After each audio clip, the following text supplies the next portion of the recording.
Well, welcome everybody to yet another segment of Calm. I don't really know if that's what I'm going to call this series in my vlog. Basically, for those who don't know, I got this book over Christmas called Calm, and it has within it a lot of research and data to back up these different habits that help you cultivate a calmer overall attitude. And so that's been my New Year's resolution, to take a habit or tip from this book each month or so and incorporate it into my daily life. And the first month I did journaling, which went really well. And this second month, I was supposed to read poetry every day. Well, not every day, but just frequently throughout the week. The tip was to read some poetry. And I was not able to uphold that habit as well as I was able to uphold the journaling habit in January. And I've been thinking about it, and I think it's because journaling is something very tangible. You know, there's a tactile reminder there every day to do this. Whereas with poetry, I was just going to look up different poems online by different poets that were recommended to me, and that was too ethereal for me to keep up with. So I think what I'm going to have to do is go to a bookstore, buy a book of poetry, maybe one or two books to just diversify the different type of poems I'll read. And that way I'll have like a physical reminder there daily to, or like I said, maybe not daily, but frequently to read poetry throughout the week. So I'm going to add that to this upcoming month's habit that I want to cultivate, because this is my New Year's resolution, and this is my way of keeping myself accountable to those resolutions. So February didn't go so well with the poetry, but hopefully March will. And in addition to that, I wanted to add another habit just to keep up with the momentum of adding a different habit each month. So I don't know if I explained earlier, but this book is divided into different themed sections. And so the section that I'm going to read from today is on sleep. And so within it, like I said, there's a lot of data that backs up these tips that they talk about. And some of these are things that I already have incorporated into my life.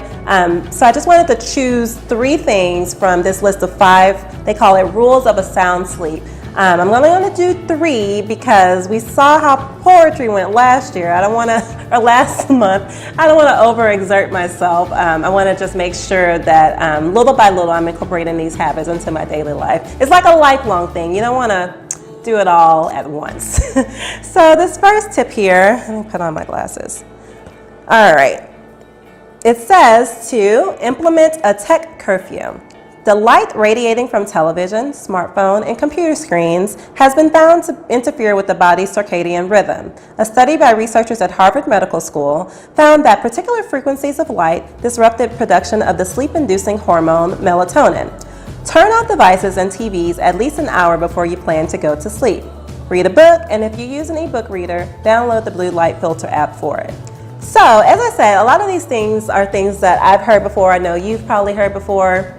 I'm taking off my glasses because there's like a glare. I love the natural light, but the glare, it just wasn't gonna work, so anyway.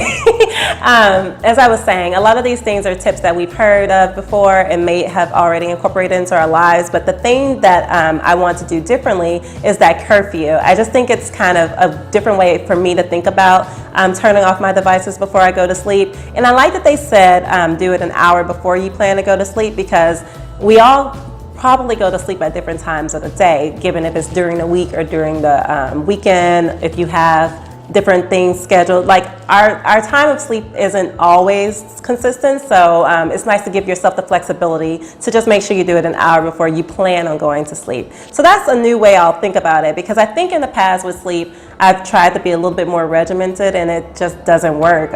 Setting a curfew every night when there's different things going on the following day may not always work. So we're trying to cultivate this habit, so let's make it easy to do so. And so this might was another thing I wanted to mention. I think that I have always used that as a way of kind of like checkboxing the me being off of like technological devices after a certain time. But even more than like I think what I'm really trying to stick to is actually not looking at the screens after the time that I set. So that's one thing I'll try to incorporate. Let's read the other. All right, it says to exercise regularly during the week. Studies show that those who exercise sleep better than inactive people, although a strenuous workout just before bed can have the opposite effect. So basically, I just won't be doing any hardcore workouts right before I go to bed. I don't do that anyway. But I have been working out a little bit more frequently these past couple of weeks. That's something that I always do. It's just like clockwork. During the winter months, I might be a little slow to getting to the gym, but as soon as it's like a sunny day, which can be like a random day in January here in Texas, I'll be like, ooh, it's time to get fit. You know, spring is coming, the sun's out, it's time to go work out. So that has started for me, and I'm hoping to not only to have this habit help me encourage to keep that habit of exercising, because I know it'll help my sleep, and I'm trying to cultivate better sleep, so it'll just be a synergistic awesomeness. All right, lastly, this was kind of unique. I'll read it here. It says to have a warm, milky drink. This can help make you feel sleepy, as milk contains tryptophan, an amino acid that stimulates the production of serotonin, the mood-boosting neurotransmitter associated with feelings of calm and relaxation. If milk isn't your thing, opt for an herbal infusion with mildly sedative effect like chamomile. There are lots of sleepy blends out there, so experiment until you find the one you like. So, it's not unique. I've heard that you should drink milk before, but I feel like I'm a little lactose intolerant sometimes, or maybe I just don't like whole milk anymore.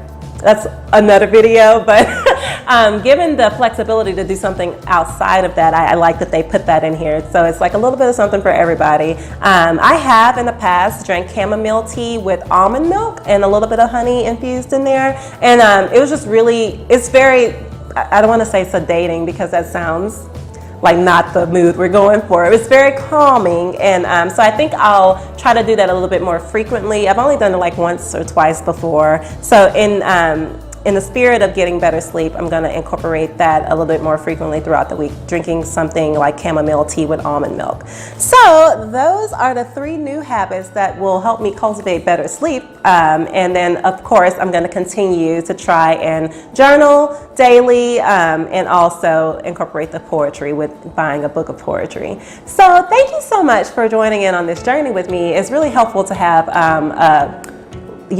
virtual accountability partners, and I think it just helps me. It's like if I said on the video I'm gonna do it, then I should probably do it.